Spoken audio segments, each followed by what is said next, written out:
어머니, 돈 주세요. 갑자기 그렇게 말씀하시면 어떡해요? 지금은 그럴 상황이 아니니. 애비 회사 일도 바쁠 텐데. 애비한테는 말하지 말고. 그럴 상황이 아니라고요? 오늘은 정말 믿기 힘든 사연을 여러분과 함께 나누고자 합니다. 시어머니와 며느리가 좋지 않은 상황으로 언성을 높이고 있는 것 같은데요. 수많은 인생의 굴곡을 겪은 끝에 정말 예기치 못한 일이 일어났습니다. 여러분, 안녕하세요. 오늘도 세상을 사는 지혜에 찾아와 주셔서 감사합니다. 먼저 이야기 시작 전에 구독과 좋아요 꼭 눌러주세요. 오늘 박윤자님의 사연을 듣고 나면 누구라도 감정이 크게 요동치실 수밖에 없으실 것 같아요. 어렵게 꺼내신 이야기에 여러분들도 따뜻한 조언과 위로의 댓글을 남겨주시면 박윤자님께 큰 힘이 될 것 같습니다. 그럼 사연 시작해 볼까요? 안녕하세요. 저는 현재 경기도 평택에 살고 있는 박윤자입니다. 사실 제가 이 사연을 밝히기까지 많은 고민을 하였습니다. 하나뿐인 아들을 이혼시킨 어미가 무슨 할 말이 있겠습니까? 가슴에 피멍이 들어 매일 밤을 눈물로 지새는 이 모진 어미의 마음을 그 누가 알까요? 매일 저와 같은 이런저런 사연들을 들으면서 함께 공감도 하고 아파도 하고 눈물 흘리면서 제 이야기도 함께 나눌 기회가 주어진다면 지금 제 어깨의 이 무게를 조금이라도 덜어낼 수 있을런지 이기적인 마음이지만 여러분과 나누고 싶다는 마음이 간절히 들었습니다. 그저 위로가 받고 싶었는지도 모르겠습니다. 허심탄회하게 두서없지만 시작해 보겠습니다. 저는 어릴 적 넉넉하지 못한 가정에서 태어났습니다. 흔히 말하는 평범한 중산층 가정도 아니었고 그저 어렵게 생계를 이어가던 가정이었죠. 저희 세대는 대부분 힘들게 살아왔기에 그리 특별하다고는 생각하지 않습니다. 어린 시절의 기억들은 마치 아련한 꿈결 같아요. 저는 가난하지만 화목한 가정에서 자랐죠. 아버지는 땅과 씨름하며 농사를 지었고 어머니는 작은 시장에서 채소 장사를 하셨죠. 풍족하진 않아도 부모님의 사랑으로 늘 따뜻했던 그 시절이 그립습니다. 저에게는 홀로 있는 게 익숙한 삶이었어요. 1살 터울의 오빠가 있긴 했지만 남자아이라 집안일을 거들진 않았거든요. 덕분에 어릴 때부터 살림에 재주가 있었죠. 부모님 밑에서 요리와 바느질, 집안 살림까지 곧잘 해냈습니다. 지금 생각해보면 어린 저를 키워낸 부모님의 수고로움이 얼마나 컸을까 싶어요. 하루하루는 무척 분주했지만 나름의 작은 행복이 있었어요. 아침 이슬을 맞으며 들판을 거닐던 순간들, 아버지가 들려주시던 옛 이야기에 젖어들던 저녁 무렵까지. 지금 다시 마주할 순 없겠지만 그리움 어린 눈으로 바라보는 풍경들입니다. 외로움을 달래준 건 책이었죠. 글 읽기를 좋아했던 저는 늘 작은 동네 서점에서 시간을 보냈어요.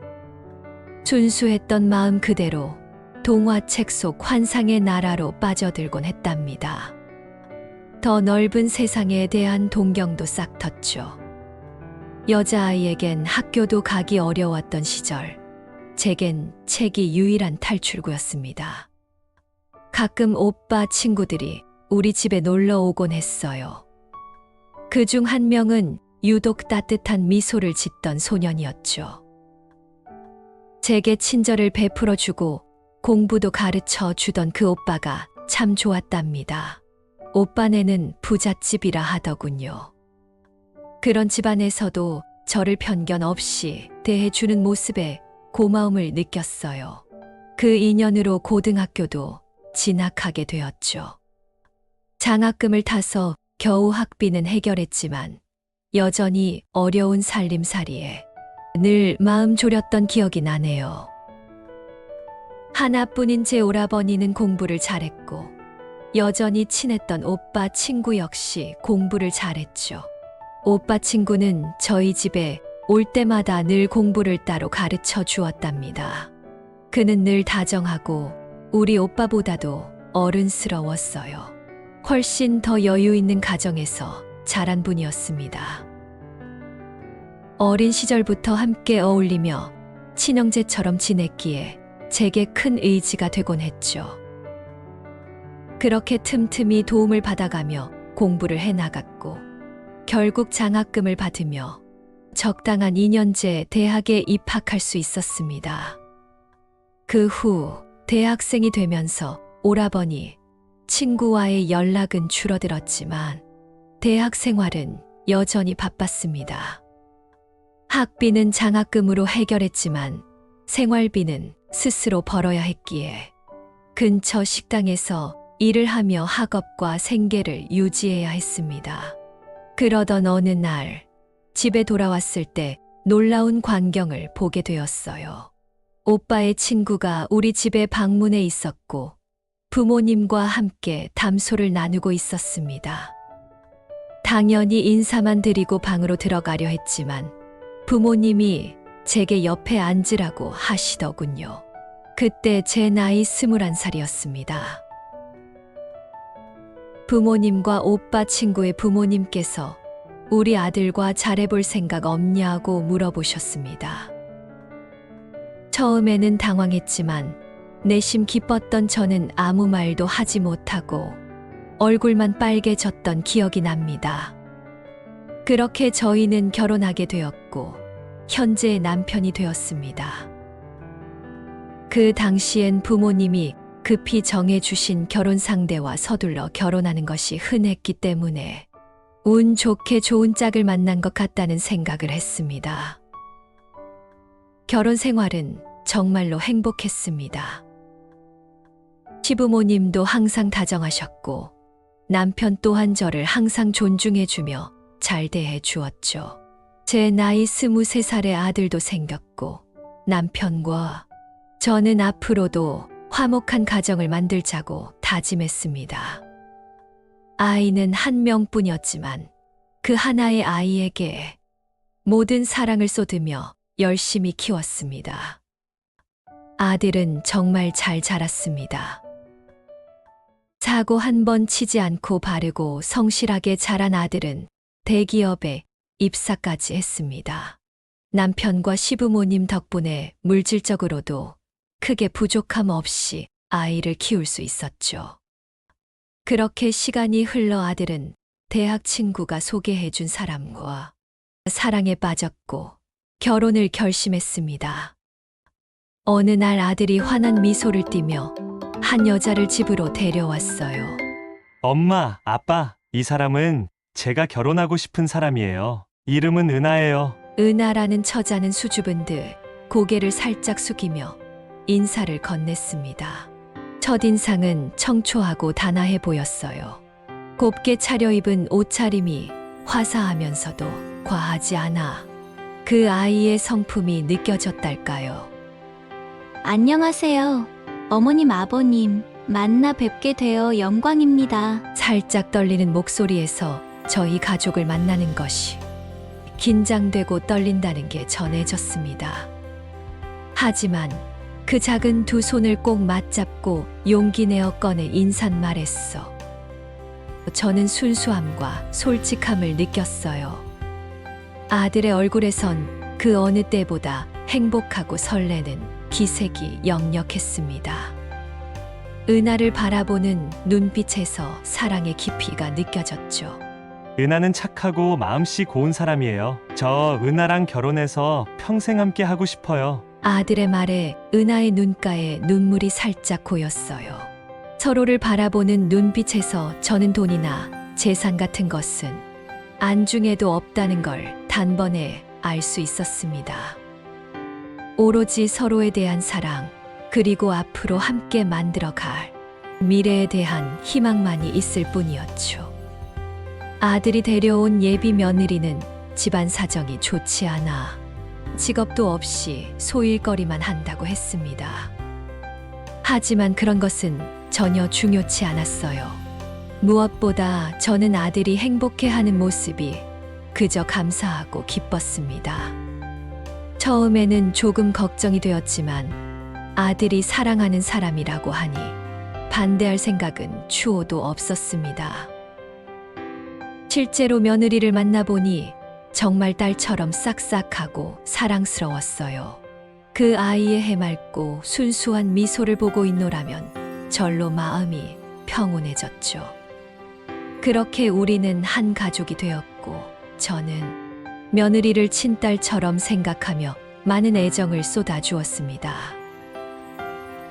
아들의 행복이 곧 저의 행복이라 믿었던 저는 며느리의 행복을 위해서라면 무엇이든 해주고 싶었습니다. 며느리와 함께하는 시간이 점점 많아지면서 저는 마음 한구석에 감춰두었던 우리의 재산을 나눠줄 때가 아닐까 하는 생각이 들었습니다. 남편에게 이 생각을 말했더니 남편은 아직 시기상조라며 반대했어요. 조금 더 두고 보자고 며느리와 아들이 결혼 생활에 안정을 찾을 때까지 기다리자고 말했습니다. 하지만 저는 며느리를 딸처럼 생각하고 있었기 때문에 빨리 도와주고 싶었습니다. 남편의 반대를 무릅쓰고 아이들에게 우리의 재산을 알려주기로 했습니다. 그렇게 어느 날 며느리와 아들을 불러 우리의 재산을 이야기해 주었습니다. 그리고 신혼집 마련과 생활에 도움을 줄 것이라고 전했습니다. 아들은 깜짝 놀랐고 며느리는 덤덤하게 받아들이는 듯했어요. 그 당시에는 그 덤덤한 반응조차도 좋아 보였습니다. 하지만 얼마 지나지 않아 이상한 일이 생기기 시작했습니다. 제가 며느리에게 선물해준 귀중품들이 집 어디에도 보이지 않았어요.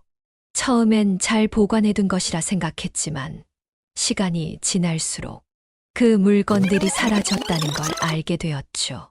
그 후로 며느리는 갑자기 저와 함께 쇼핑을 가자고 하기도 하고 명품을 사달라고 하기도 했습니다. 어머니, 제가 얼마 전에 보았던 명품백 있죠? 그거 사주시면 안 될까요? 얘야, 지난번에도 비싼 가방 사줬잖아. 너무 자주 사달라고 하는 거 아니니? 에이, 어머니도 참 명품이 좋은 거 투자라는 거 모르세요? 잘 모시고 다녀야 몸값이 올라간다고요. 몸값이라니. 우리 며느리가 물건이야? 가방 하나 들었다고 달라지는 게 뭐가 있다고 그러는 거야.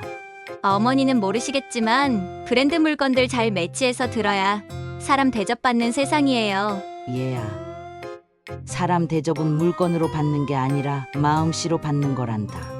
너무 겉모습에 집착하지 마렴. 또 한 번은 TV를 함께 보다가 아이 학원 문제에 대해 이야기가 나왔는데 어머니, 우리 딸 영어 유치원 보내려고 하는데 좀 지원해 주시면 안 될까요? 영어 유치원? 겨우 3살인데 벌써 영어를 가르친다고? 요즘은 빨리 시작할수록 좋대요. 그래야 경쟁에서 살아남죠. 무슨 경쟁을 벌써부터 하려고 그러는 거야. 지금은 그냥 아이답게 자라는 게 더 중요하지 않니? 어머니는 모르세요. 요즘 애들 영어 실력 어마어마하던데 뒤처지면 안 돼요. 너도 참 그렇게 눈 높아 가지고 우리 형편에 맞게 아이 교육시키는 게 좋을 것 같은데. 아니에요. 할머니 물려줄 거 많잖아요. 어머니 손녀한텐 아끼지 마세요. 제발 보내주세요. 정말 속상하구나. 너는 아이한테 뭘 해주고 싶은 건 알겠는데 방법이 잘못된 것 같아. 우리 천천히 다시 얘기해 보자꾸나. 평소라면 절대 그러지 않던 아이가 갑자기 변한 것 같아 불안한 마음이 들기 시작했습니다. 점점 돈 이야기에 예민해하기도 하고 노골적으로 달라는 이야기를 하기도 하고 혹은 당연히 주어야 한다는 식으로 이야기를 하기도 하는 거예요. 그래서 저는 며느리에게 작은 시험을 해보기로 했습니다. 마치 집안에 재정적인 어려움이 생긴 것처럼 연기를 하며 상황을 지켜보았죠. 얼마 전 가지고 있던 현금을 모두 외국 기업에 투자를 했는데 투자한 기업에 문제가 생겨 현재 크게 손실을 본 상태라서 가지고 있는 건물을 급히 처분해서 돈을 메꾸었으니 당분간 돈 이야기 꺼내지 말라고. 그렇게 며느리와의 대화를 통해 집안 사정이 좋지 않다고 전하자 며느리의 표정이 순식간에 굳어졌습니다. 며느리는 당황스러워하며 왜 그런 중요한 투자를 가족과 상의하지 않았냐며 막무가내로 화를 냈고 그 순간 저는 큰 충격을 받았습니다. 결국 며느리는 모든 것을 털어놓게 되었습니다. 며느리는 사실 친부모와 떨어져 살았고 먼 친척들에게 거짓말을 부탁해 부모인 척 저희들을 꾸준히 속여왔던 것이었습니다. 그 친척들은 점점 더 큰 돈을 요구하며 며느리를 협박하고 있었고 며느리는 그 요구를 들어주기 위해 제가 선물한 것들을 팔아 돈을 마련했던 것이었습니다.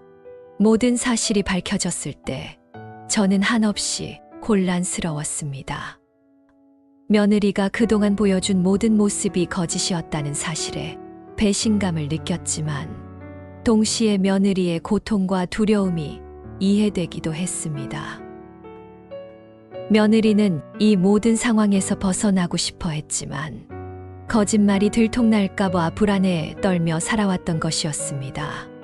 그럼에도 불구하고 저는 며느리를 그대로 받아들이기에는 힘들었습니다. 이 사실을 안 아들 또한 배신감의 고민 끝에 이혼을 결심했고 며느리는 할 말이 없는지 조용히 이혼에 동의했어요. 물론 저희가 아이도 데려왔습니다. 그렇게 헤어지고 나니 며느리에게 남는 것은 하나도 없는 것 같아 여지껏 손댄 재산에 대해서는 청구하지 않기로 했어요.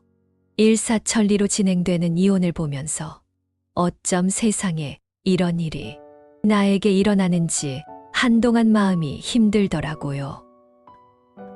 아들은 예정대로 저희 집 가까운 안성에 이사와서 혼자 손녀를 키우고 있답니다. 아이는 한참 엄마 품이 그리울 나이라 엄마를 부쩍 많이 찾는다고 합니다.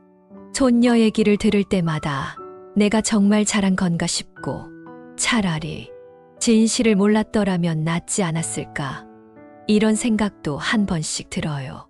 우리 손녀도 언젠가 조금 더 자라서 상황을 이해할 나이가 되면 못난 할머니를 이해를 해줄까요?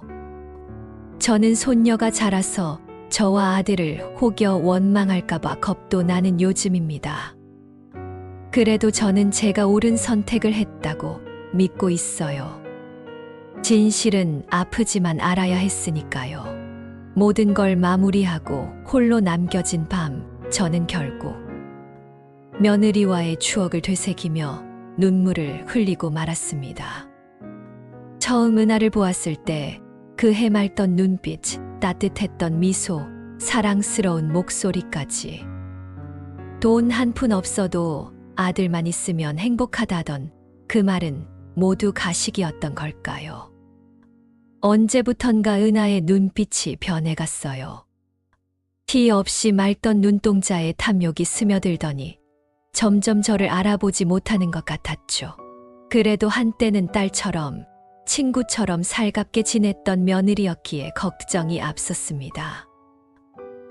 어디서 어떻게 잘못된 걸까? 내가 더 잘해줄 걸 그랬나? 자책 섞인 연민에 가슴이 먹먹해집니다. 모든 추억이 거짓이라 하지만 그래도 며느리와 함께 울고 웃었던 시간만큼은 결코 지워지지 않습니다.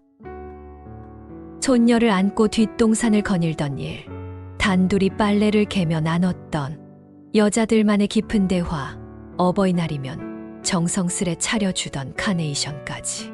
그 모든 순간순간이 주마등처럼 뇌리를 스칩니다. 결혼하던 그해 둘이 갔던 조그만 시장에서 둘이 같이 사 입었던 꽃무늬 잠옷도 못 버리고 있어요. 그 아이가 처음으로 사준 커플옷이에요. 정말 딸처럼 예뻤던 아이였는데 무엇이 우리를 이렇게 만든 걸까요? 차라리 끝까지 돈 이야기를 하지 말았어야 했던 걸까요? 돈과 욕심에 눈이 멀어 길을 잃은 것일까요? 아니면 애초에 사랑 없는 결혼이었던 걸까요? 어쩌면 며느리에겐 시족과의 관계가 너무 버거웠는지도 모르겠습니다. 어려운 집안 형편에 친정 식구들의 협박까지 버텨내기엔 힘에 부쳤겠죠. 그래서 결국 사랑하는 사람과 떨어지는 길을 택한 걸까요? 며느리의 잘못된 행동을 정당화할 수는 없습니다. 하지만 그 애가 걸어온 삶을 생각하면 조금은 이해가 되기도 해요. 모진 세파에 시달리다 만난 한 줄기 빛, 그것이 자칫 욕심으로 비춰진 건 아닐까요? 물질에 집착할수록 정작 잃어가는 소중한 것들을 몰랐던 걸까요? 이제 며느리에겐 남편도 딸도 시부모도 남지 않았습니다. 하루아침에 한 가정을 잃고 다시 혼자가 되어버렸죠. 괜찮은 척 담담히 받아들였지만 속으로 얼마나 후회스럽고 아팠을까요? 절 원망하고 미워하겠지만 그래도 이 마음만은 전하고 싶습니다. 은하야, 나는 너를 미워하지 않는단다.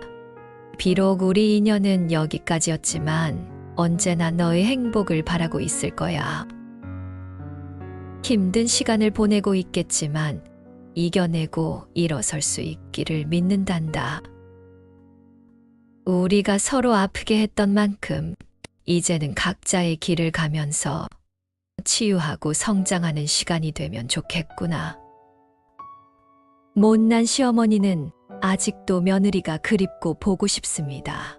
어디선가 잘 지내고 있을지, 후회는 하고 있을지. 그래도 이제 서로에게 좋은 기억만 남기고 싶어요. 앞으로 살아갈 날들이 더 많으니까요. 언젠가 세월이 약이 되어 모든 상처가 아물 때 우연히 마주친다면 그땐 미소 짓고 안부를 물을 수 있기를.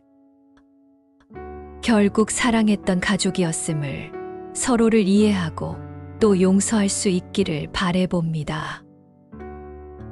그게 저와 며느리가, 아니 우리 모두가 가야 할 길이라고 믿습니다. 오늘 사연을 들으신 여러분 어떠세요?